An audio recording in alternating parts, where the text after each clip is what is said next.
नमस्कार। आज हमारी हिंदी कंपलसरी की इस सीरीज का 5वां दिन है और इस 5वें दिन में हम एक ऐसा टॉपिक करने जा रहे हैं, कवर करेंगे जो सबसे ज़्यादा नंबर का है हिंदी में। और साथ ही साथ मैं आपको बताऊंगा इसमें ट्रिक कि किस तरीके से आपके सारे प्रश्न राइट होने चाहिए, किस तरीके से आपके पूरे 12 में से 12 नंबर कंप्लीट आने चाहिए। ये है हमारा अपठित बोध, जिसमें एक गद्यांश आता है, एक पद्यांश आता है। वैसे तो आप लोग कर लेते हो, लेकिन एक दो नंबर भी अगर इसमें कट गया ना तो फायदा क्या रहेगा। और साथ ही साथ ट्रिक बताऊंगा किस तरीके से आपको उपयुक्त गद्यांश या पद्यांश का शीर्षक कैसे ढूंढना है। साथ ही साथ ऑब्जेक्टिव प्रश्न आएंगे, गद्यांश में से 3 ऑब्जेक्टिव और 3 वन लाइनर, और पद्यांश में से भी 3 ऑब्जेक्टिव और 3 वन लाइनर। तो आइए शुरुआत करते हैं और देखते हैं कि किस तरीके से आप लोग इसे शानदार तरीके से, अच्छी तरीके से आप पूरे में से पूरे नंबर प्राप्त करेंगे।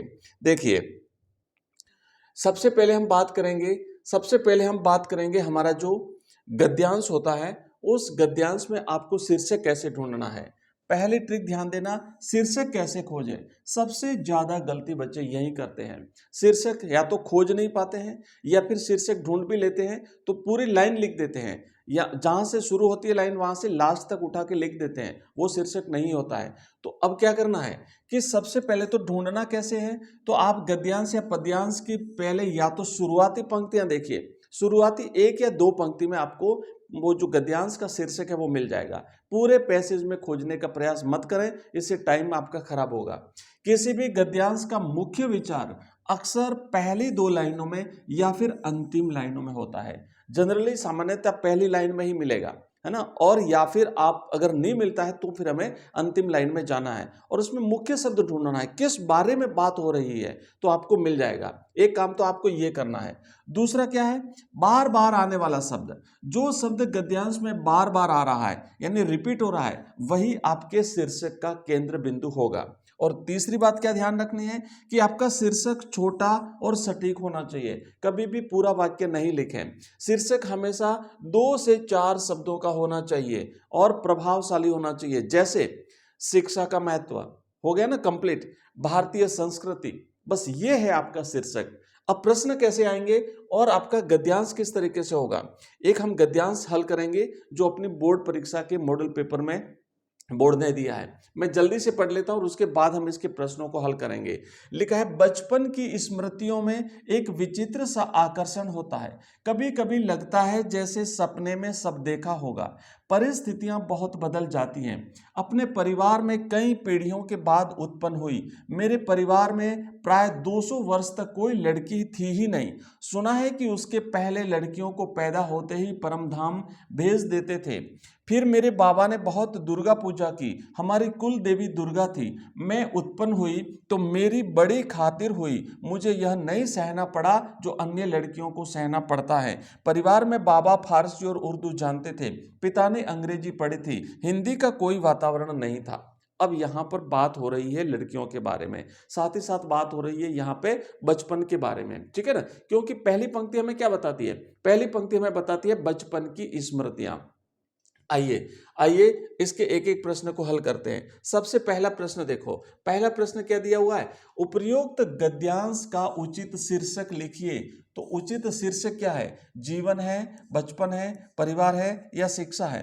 पहली लाइन में ही बचपन शब्द आया हुआ है, तो पहली लाइन में बचपन शब्द आया हुआ है और साथ ही साथ बचपन के बारे में बात हुई है ना कि मेरी अच्छी खातिर हुई और मेरे दादा ने, पिता ने मेरे साथ वो व्यवहार किया जो बाकी लड़कियों को नहीं मिलता था, और बचपन शब्द पहली पंक्ति में ही आ गया, तो इससे हमने पकड़ लिया बचपन। अगला प्रश्न देखो, दूसरा कैसे पहचानेंगे। दूसरा प्रश्न देखिए आप, दूसरा प्रश्न हमारे सामने लिखा हुआ है कि लेखिका की कुल देवी कौन थी। तो कहा ना कि मेरे दादा ने हमारी कुल देवी दुर्गा की पूजा की, दुर्गा हमारी कुल देवी थी। तो राइट आंसर है ऑप्शन 1 दुर्गा। गद्यांश में साफ लिखा हुआ है हमारी कुल देवी कौन थी, दुर्गा थी। तो इससे आपको उत्तर पहचानने में मदद मिलेगी। तीसरा प्रश्न क्या लिखा हुआ है, लेखिका के पिता ने किस भाषा में अध्ययन किया था, फारसी, उर्दू, अंग्रेजी या अरबी। तो पिता ने, इनके पिता की बात हो रही है, पिता ने अंग्रेजी पढ़ी थी और दादा ने फारसी और उर्दू पढ़ी थी। जैसा गद्यांश में लिखा हुआ है उसके हिसाब से हमें आंसर देना है।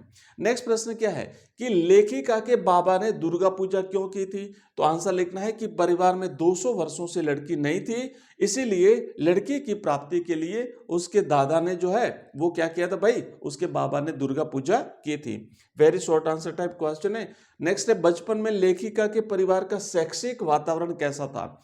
तो क्या लिखा है, वातावरण अच्छा था। क्यों? क्योंकि बाबा फारसी और उर्दू जानते थे और उसके पिता ने अंग्रेजी पढ़ी थी।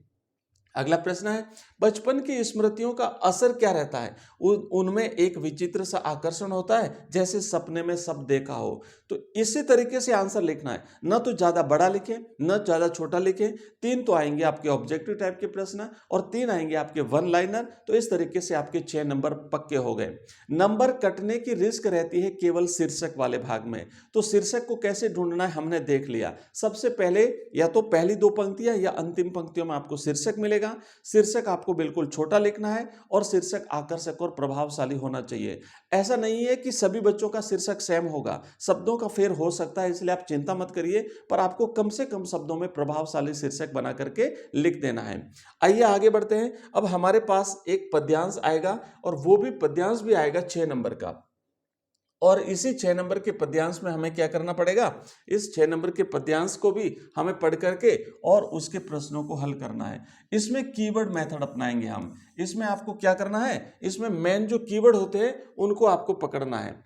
अब देखो, ध्यान दो कि कविता का हिंदी अनुवाद करने की कोशिश बिल्कुल भी नहीं करें, क्योंकि कई बार शब्द कठिन होते हैं और कठिन शब्द फिर हम हल नहीं कर पाते हैं। अब देखो ट्रिक क्या है, प्रश्न में पूछे गए कीवर्ड यानी जो मुख्य शब्द होते हैं उसको कविता की लाइनों में ढूंढना है। आप अनुवाद करेंगे तो कई बार कठिन शब्द अगर नहीं आए तो फिर आपका प्रश्न जो है वो छूट जाएगा या गलत आंसर लिखेंगे। तो कीवर्ड ढूंढिए आप, कीवर्ड, इससे कोई भी परेशानी नहीं होगी। आप डायरेक्ट उस शब्द को पकड़ लोगे और उस प्रश्न का उत्तर लिखोगे।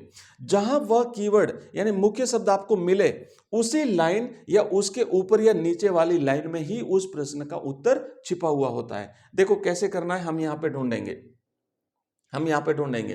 पहले मैं इस कविता को पढ़ लेता हूं, बिल्कुल छोटी सी है। पद्यांश को पढ़ करके आपको प्रश्नों का उत्तर देना है। लिखा है, रोमांचित सी लगती वसुधा आई जो गेहूं में बाली, अरहर सनई की सोने सी कीकड़ियां हैं शोभा वाली, उड़ती भीनी तेलाक्त गंध फूली सरसों पीली पीली, लो हरित धरा से आक रही नीलम की कली, तीसी नीली। तो अब देखिए हमें क्या करना है, इसके आंसर हम ढूंढते हैं। यहां पे देखो लिखा हुआ है कि वसुधा शब्द किसके लिए आया है। तो वसुधा शब्द वैसे तो हम सभी जानते हैं, लिखा है रोमांचित सी लगती वसुधा आई जो गेहूं में बाली। तो वसुधा का मतलब धरती है, ये उसका पर्यायवाची है। वसुधा धरती का पर्यायवाची है, ठीक है ना, वसुधा धरती का पर्यायवाची है। तो राइट आंसर हमारा हो गया धरती, ऑप्शन बी इसका करेक्ट आंसर हो गया। दूसरा देखो, उपर्युक्त गद्यांश का उचित शीर्षक क्या है, ग्राम जीवन, नगर जीवन, वन जीवन या नव जीवन। तो एक्चुअली यहाँ पे बात हो रही है जो गेहूं सरसों की बात हो रही है, और ये जो गेहूं और सरसों खेतों में उगते हैं और खेत जो है वो गांव में ही देखने को मिलते हैं। शहरों में तो चारों तरफ बिल्डिंग ही बिल्डिंग होती है, भवन ही भवन होते हैं। तो राइट आंसर हमारा हो गया बच्चों ग्राम जीवन। नेक्स्ट देखो, अगला प्रश्न देखो हमारा, अरहर व सनई की फलियों को किसके समान बताया गया है, पाजेब के, किंकिणी के, हार के या शीश फूल के। तो किंकिणियां है शोभा वाली, लिखा हुआ है ना, बिल्कुल। तो राइट आंसर हमारा हो गया बी। अगला है, हरित धरा से कौन झांक रहा है। अब यहां पर आपको क्या करना पड़ेगा, यहां पर आपको वो शब्द ढूंढना पड़ेगा। देखो यहां पे एक बार इस तरीके से आप शब्द ढूंढेंगे, हरित धरा से कौन झांक रहा है। तो यहां पे साफ साफ लिखा हुआ है, हरित धरा से कौन झांक रहा है, अरहर सनई की चोने वाले की ऊड़ी भिन्न तेलाक्त गंध फूली सरसों, और लो धरा से झांक रहा है, यहाँ है ना, ये झांक रहा है। यहाँ पर जो है वो झांक शब्द है। हरित धरा से कौन झांक रहा है भाई, तो हरित धरा से झांक, लो हरित धरा से झांक रही नीलम की कली। तो यहाँ पर अपना ये जो है वो अपना क्या हो गया बच्चों, आंसर हो गया। आइए हम वापस चले उस प्रश्न पे, और इस तरीके से आप अगर आंसर, हरित धरा से तेसी यानी अलसी की नीली कली जो है वो झांक रही है। अगला क्वेश्चन है, फूली सरसों पीली पीली का भाव लिखिए। तो खेतों में सरसों के फूल खिलने से चारों तरफ पीलीमा पीला रंग छाया हुआ है। और फिर अंतिम प्रश्न है, वसुधा कैसे रोमांचित हो रही है? जौ और गेहूं की बालियां आने के कारण धरती रोमांचित हो रही है। ये है हमारा गद्यांश और ये है पद्यांश, और इस तरीके से हमारी ये सीरीज लगातार चलती रहेगी। डे बाय डे हम आपको हिंदी कंपलसरी का हर टॉपिक कवर करते हुए आगे बढ़ रहे हैं, कुछ भी नहीं छूटेगा। एग्जाम से पहले हम कंप्लीट सिलेबस को रिवाइज कर लेंगे। और इसी तरीके से हमारी लाइव क्लास होती है मॉर्निंग में इंग्लिश कंपलसरी के लिए, इवनिंग में हम अलग अलग सब्जेक्ट्स की क्लासें चलाते हैं शाम को 8 बजे। इसके अलावा हमारे यहाँ पे आपको रिकॉर्डेड क्लासें भी मिलती है। मिलते हैं अगली क्लास में, तब तक के लिए थैंक यू वेरी मच।